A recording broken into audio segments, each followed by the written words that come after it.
नमस्कार, स्वागत है आप सभी का हमारे YouTube चैनल योद्धा IAS पर। मेरा नाम है जितेंद्र और मैं लेकर आया हूं आपके लिए आज का द हिंदू अखबार का विश्लेषण। आज दिन है बुधवार और डेट है 6 दिसंबर 2023।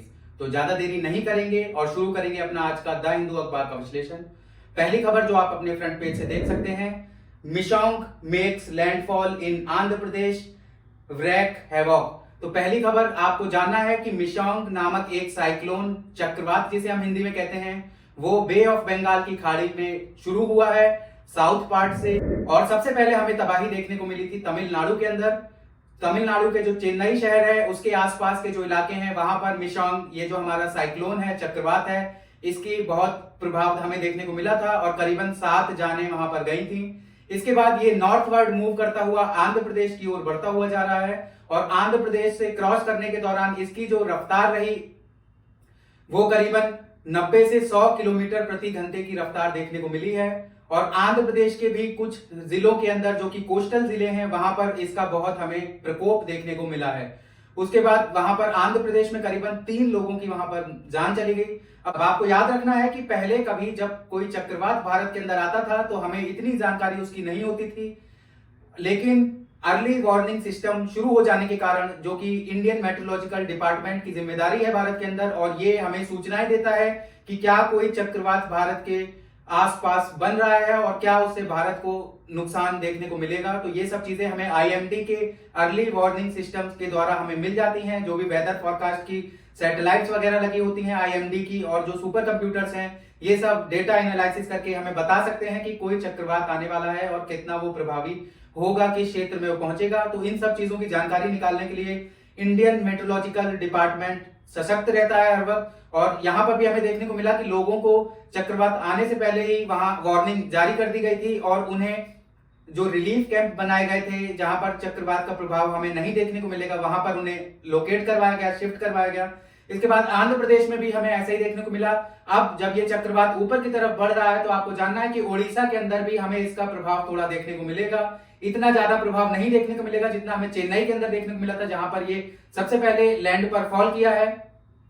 अगली खबर आप अपनी स्क्रीन पर देख सकते हैं, global stock take draft calls for phasing out fossil fuel. तो आपको जानना, यहां पर आपको जानना है कि कॉन्फ्रेंस ऑफ पार्टी 28 इस बार UAE के अंदर करवाई जा रही है और दुबई में ये करवाई जा रही है। और यहां पर हमें देखने को मिला है कि कॉन्फ्रेंस ऑफ पार्टी 28 के अंदर कुछ ऐसे विषयों के ऊपर चर्चा हमें देखने को मिली है जो आमतौर पर हमें देखने को नहीं मिलती है। यहां पर आपको सबसे पहले जानना है कि पहले दिन हमें देखने को मिला कि लॉस एंड डैमेज फंड की वहां पर चर्चा हुई और लॉस एंड डैमेज फंड की स्थापना कर दी गई है कॉन्फ्रेंस ऑफ पार्टी 28 के अंदर। इसकी पुरानी जो कॉन्फ्रेंस ऑफ पार्टी 27 थी, जिसका इजिप्ट के अंदर जो कराई गई थी, उसके अंदर इसकी चर्चा लंबित पड़ी हुई थी। लेकिन यहाँ कॉन्फ्रेंस ऑफ पार्टी 28 के पहले दिन के अंदर ही हमें देखने को मिला कि इसके ऊपर चर्चा होती है और इसकी बात होती है।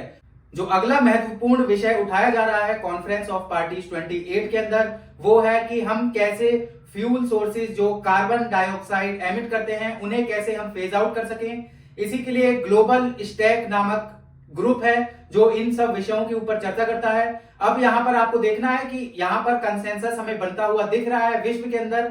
जहां पहले केवल कोयले के ऊपर बात होती थी कि केवल कोयले को हम हटा देंगे एनर्जी सोर्सेज के अंदर से और बाकी हम जारी रखेंगे, लेकिन यहां पर हमें देखने को मिला है कि कोयले की भी यहां पर बात हुई है। आगे एक एडिटोरियल है स्पेसिफिकली इसी चीज से रिलेटेड, तो हम उसकी चर्चा आगे करेंगे। आगे हम चलते हैं अगली खबर की। मेट्रोलॉजिकल ऑर्गेनाइजेशन की तरफ से डिकेड का एक डाटा निकल कर आया है। डिकेड मतलब होता है 10 साल, तो 2011 से लेकर 2020 तक का ये डाटा निकल कर आया है। इसे निकाला गया है वर्ल्ड मेट्रोलॉजिकल ऑर्गेनाइजेशन के द्वारा। अब यहाँ पर जो सबसे गंभीर विषय हमें देखने को मिला है वर्ल्ड मेट्रोलॉजिकल ऑर्गेनाइजेशन के इस डाटा से, जो ये डिकेड का डाटा है, इसमें हमें पता चला है कि जो आइसबर्ग होते हैं जो अंटार्कटिका में पाए जाते हैं, साथ ही साथ ग्रीन हाउस गैसेज जो होती हैं, इन सब का प्रकोप बढ़ गया है पृथ्वी के ऊपर, जिसकी वजह से हमें देखने को मिला है कि जो आइस बर्ग्स हैं, आइस के हमारे जो ग्लेशियर्स होते हैं, ये सब पिघलने लगे हैं। ग्रीनलैंड की अगर हम बात करें तो ग्रीनलैंड, और आर्टिक की अगर हम बात करें तो करीबन 38% ज्यादा तेजी से वहां पर बर्फ पिघलती हुई नजर आ रही है। अब ये चीज समस्या है। और दूसरी एक चीज निकल कर आई है वर्ल्ड मेट्रोलॉजिकल ऑर्गेनाइजेशन की इस रिपोर्ट के अंदर से, तो ये चर्चा करती है कि कैसे इंसानों ने अपने आप को इतना विकसित कर लिया है क्योंकि देखने को मिला है कि अर्ली वार्निंग सिस्टम के चलते हमें देखने को मिला है कि 2011 से 2020 की जो डिकेड है इसके अंदर सबसे ज्यादा मृत्यु कम देखने को मिली हमें क्लाइमेट चेंज के मुद्दे के ऊपर। और ऐसा क्यों है? क्योंकि आपको जानना है कि मॉडर्नाइजेशन वर्ल्ड में हमें देखने को मिला है कि हॉस्पिटलाइजेशन ज्यादा बढ़ गया है, हॉस्पिटल की जो सुविधा है किसी भी देश के अंदर वो बढ़ गई है। और अर्ली वार्निंग सिस्टम की अगर हम बात करें तो ज्यादातर देश अर्ली वार्निंग सिस्टम का इस्तेमाल करते हैं।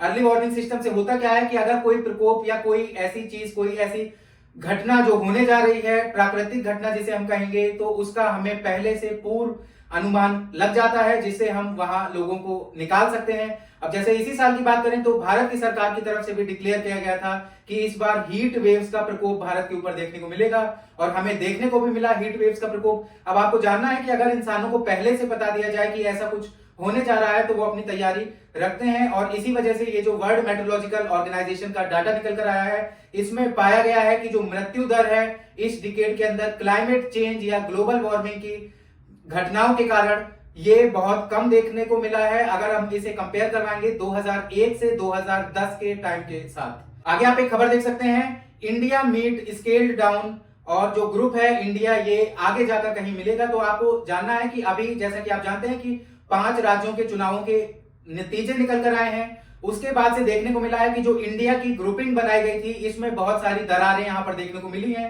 क्योंकि देखने को मिला है कि जो भारतीय जनता पार्टी है उसने मध्य प्रदेश में, छत्तीसगढ़ में, साथ ही साथ राजस्थान के अंदर अपनी क्लीन स्वीप वहां पर जारी की है, और मेजोरिटी के साथ वहां पर भारतीय जनता पार्टी एकदम आराम से वहां पर गवर्नमेंट बना रही है। अब इसे देखकर जो विपक्ष है उसके पसीने छूटे हुए हैं, क्योंकि विपक्ष का दावा था कि इस बार जो ये 5 राज्यों के चुनाव हैं, इन चुनावों के नतीजों में पता चल जाएगा कि क्या वो भाजपा को हराने के लिए अभी तैयार है। लेकिन अब इन नतीजों के बाद से जो भी पॉलिटिकल पार्टीज हैं, जो भी रीजनल पार्टीज हैं, जो भी इंडिया ब्लॉक का मेंबर है, वो मीटिंग करने के लिए तैयार नहीं है, और अभी भी वो चर्चा कर रहे हैं कि कैसे हम सीट आवंटित करें, क्या हम प्रयोग करें जिससे हम भारतीय जनता पार्टी के 2024 के विजय रथ को रोक सकें। अगला आप एडिटोरियल सेक्शन से देख सकते हैं, ऑनेस्ट रिकॉग्निंग। तो यहां पर कॉन्फ्रेंस ऑफ 28 जो मैं बात कर रहा था, कॉन्फ्रेंस ऑफ पार्टी 28 जो कि यूएई दुबई में हो रही है, उसकी यहां पर एडिटोरियल में चर्चा की गई है। अब यहां ये बात करते हैं शुरुआत से, तो मैं आपको शुरुआत से बता देता हूं। तो इंसानों की सबसे बड़ी समस्या हाल ही के दिनों में क्या है, तो आपको जानना है कि ये पर्यावरण का जो चेंज हो रहा है, जो बदलाव देखने को मिल रहा है हमें पर्यावरण के अंदर, ये इंसानों की सबसे बड़ी समस्या बनी हुई है। और इन्हीं सब समस्याओं से लड़ने के लिए कॉन्फ्रेंस ऑफ पार्टीज कराई जाती हैं United nation framework convention on climate change के द्वारा। यही कॉन्फ्रेंस ऑफ पार्टी 28 इस बार यूएई और दुबई के अंदर कराई जा रही है। अब जब आपको जानना है कि इंडस्ट्रियल लेवल, तो हम बात करेंगे सन 1800 से कुछ पहले की। तो देखने को मिला था कि सन 1800 से पहले जब इंडस्ट्रियल रिवॉल्यूशन नहीं शुरू हुआ था, उसके बाद जब 1800 के बाद इंडस्ट्रियल रिवॉल्यूशन शुरू होता है, इसके बाद पृथ्वी में बहुत सारी गैसें घोल दी जाती हैं इंडस्ट्रीज के थ्रू। अब धीरे धीरे चलते हुए हमें देखने को मिला है कि ये जो गैसें हमने घोली थी, इंडस्ट्रीज की जो गैसें थी, जो व्हीकलर एमिशन थे, ये सारी चीजें मिलकर हमारे लिए क्लाइमेट चेंज की समस्या लेकर आए हैं। इन्हीं सब समस्याओं से लड़ने के लिए साइंटिस्ट, गवर्नमेंट बॉडीज, गवर्नमेंट, साथ ही साथ जो एनवायरमेंटलिस्ट हैं, ये सब प्रयास कर रहे हैं कि कैसे हम पृथ्वी के आम तापमान को 1.5 डिग्री सेल्सियस से कम की श्रृंखला में रखें, इंडस्ट्रियल लेवल के बाद की तुलना अगर हम करें उसके साथ। तो आपको जानना है कि टारगेट क्या है कि 1.5 डिग्री सेल्सियस से कम का तापमान हो पृथ्वी का। अब आपको जानना है कि पृथ्वी का जो एक एवरेज टेम्परेचर होता है वो बहुत, अगर हम बर्फ को भी मानेंगे, समुद्र के अंदर के तापमान को भी मानेंगे, लैंड के ऊपर के तापमान को भी मानेंगे, तो हम एवरेज टेम्परेचर में अगर 1 डिग्री सेल्सियस का भी हमें अगर चेंज देखने को मिलता है पृथ्वी के अंदर, तो इसका प्रभाव बहुत ज्यादा हमें देखने को मिलेगा अपने क्लाइमेट चेंज के ऊपर। अब इसी को लेकर जो साइंटिस्ट हैं, इनका कहना है कि 2100 से पहले तक हमें पृथ्वी का जो न्यूनतम तापमान है उसे 1.5 डिग्री से सेल्सियस से, माफ कीजिएगा, कम रखना है प्री इंडस्ट्रियल लेवल की तुलना में। अब इसी सब चीजों को लेकर ये सारी चीजें चल रही हैं, लेकिन आपको देखना है यहाँ पर कि जो डेवलप्ड नेशन है वो इतने ज्यादा इसमें भाग लेते हुए नजर नहीं आते हैं। तो देखना है कि जो डेवलप्ड नेशंस का फंड पड़ा हुआ था डेवलपिंग नेशन को देने के लिए, क्योंकि आपको जानना है कि डेवलप्ड नेशन ही पहले ऐसे देश थे जिन्होंने सबसे ज्यादा प्रदूषण किया, उसके बाद ही अब जाकर डेवलपिंग नेशन प्रदूषण करना शुरू किए हैं। और अगर हम तुलना करें दोनों की कि दोनों में से कौन से ज्यादा प्रदूषण करते हैं,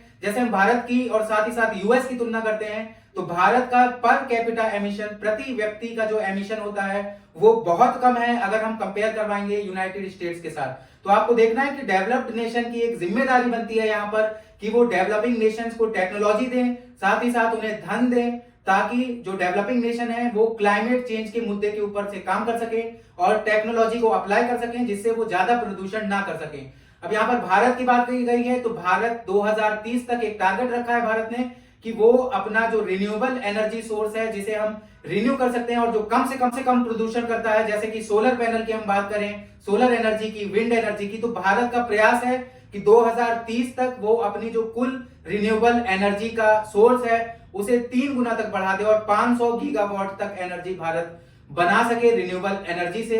अभी आपको जानना है कि करीबन Bharat 170 gigawatt energy renewable sources से बनाता है। यहाँ एक और विषय के ऊपर चर्चा की गई है जो है कोयला।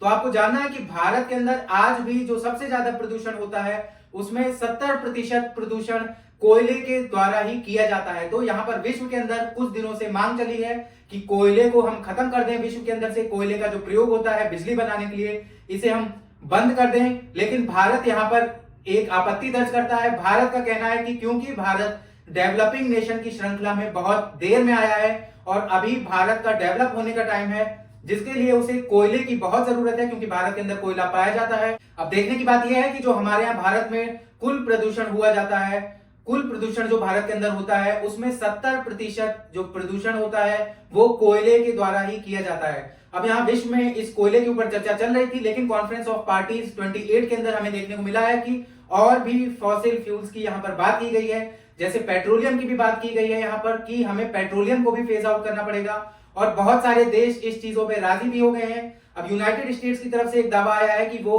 2035 तक कोयले का जो भी कोयले के द्वारा बिजली उत्पाद या कोई भी प्रोडक्शन होता है उसे 2035 तक खत्म कर देगा।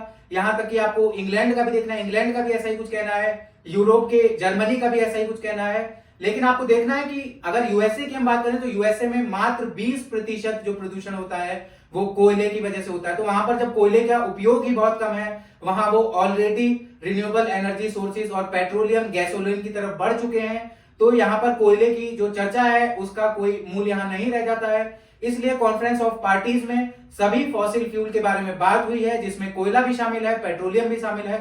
और ये बात करते हैं कॉन्फ्रेंस ऑफ पार्टी 28 में कि हमें कैसे फेज आउट कर देना है कोई भी हमारा जो फॉसिल फ्यूल से हम बिजली उत्पादन करते हैं या किसी भी इंडस्ट्रियल प्रयोग में हम लाते हैं। खबर आप देख सकते हैं, the journey towards a plastic free world. आपको सबसे पहले जानना है कि यूनाइटेड नेशन एनवायरमेंट प्रोग्राम के अंदर से एक कमिटी बनाई गई है, इंटर गवर्नमेंटल नेगोशिएटिंग कमिटी। अब इस कमिटी को हम शॉर्ट फॉर्म में कहेंगे आईएनसी।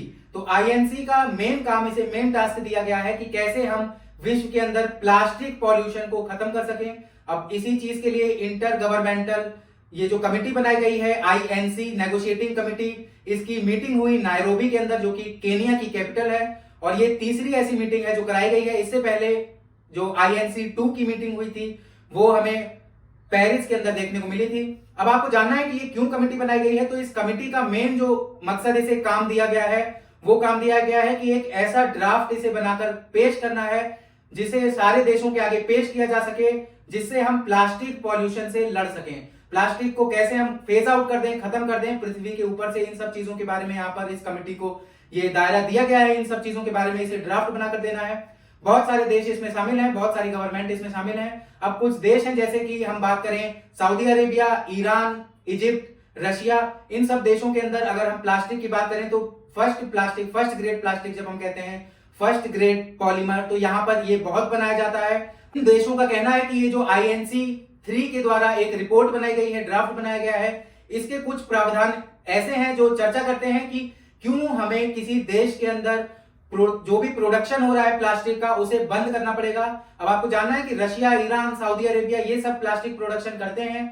फर्स्ट ग्रेड पॉलीमर जो है उसका प्रोडक्शन यहाँ पर हमें देखने को मिलता है। एनसी 3 की जो रिपोर्ट दी गई है, इस रिपोर्ट में लिखा गया है कि देशों को प्लास्टिक का प्रोडक्शन ही बंद करना पड़ेगा, तभी हम कुछ ऐसा कर सकते हैं जिससे विश्व के अंदर जो प्लास्टिक का प्रदूषण है उसे हम खत्म कर सके। अब इस चीज को लेकर जो मैंने आपको बता दिया कि कुछ गवर्नमेंट इस चीज के खिलाफ हैं और वो चाहती हैं कि इस जो ये सेक्शन है जो इस ड्राफ्ट के अंदर रखा गया है इसे डिलीट कर दिया जाए, क्योंकि सऊदी अरेबिया, ईरान, इजिप्ट साथ ही साथ रशिया, ये सब देश मांग कर रहे हैं कि ये जो क्लॉज रखा गया है इसे हटा लिया जाए, क्योंकि इनके देश के अंदर अभी भी जो फर्स्ट ग्रेड पॉलीमर बनाया जाता है वो अच्छी खासा बिजनेस करता है और ट्रेड में उसका बहुत महत्वपूर्ण योगदान रहता है। अब इन सब विषयों पर ही चर्चा चल रही है विश्व के अंदर। आपको जो जानना है, आपको ये जानना है कि इस वक्त जो सबसे गंभीर समस्या है विश्व के ऊपर वो प्लास्टिक पॉल्यूशन, या किसी भी फॉर्म का हम पॉल्यूशन की बात करें, वो एयर पॉल्यूशन भी होता है, लाइट पॉल्यूशन भी होता है, साउंड पॉल्यूशन भी होता है।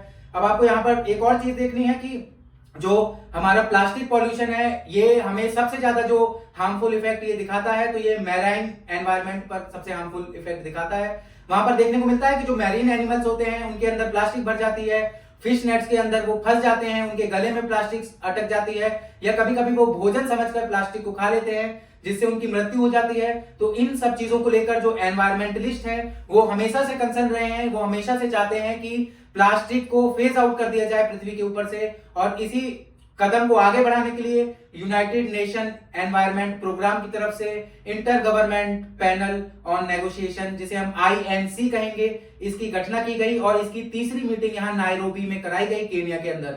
आज के अखबार से बस इतना ही था। कैसा लगा आपको हमारा आज का द हिंदू अखबार का विश्लेषण, हमें कमेंट सेक्शन में बताइए। अगर अभी तक वीडियो को लाइक नहीं किया है तो वीडियो को जरूर लाइक करिए, चैनल को सब्सक्राइब करिए, साथ ही साथ बेल आइकन को प्रेस करिए ताकि हमारी वीडियोस की नोटिफिकेशन आप अपने डिवाइसेस के ऊपर पा सकें। अपना बहुत ख्याल रखिए, आपका दिन शुभ हो।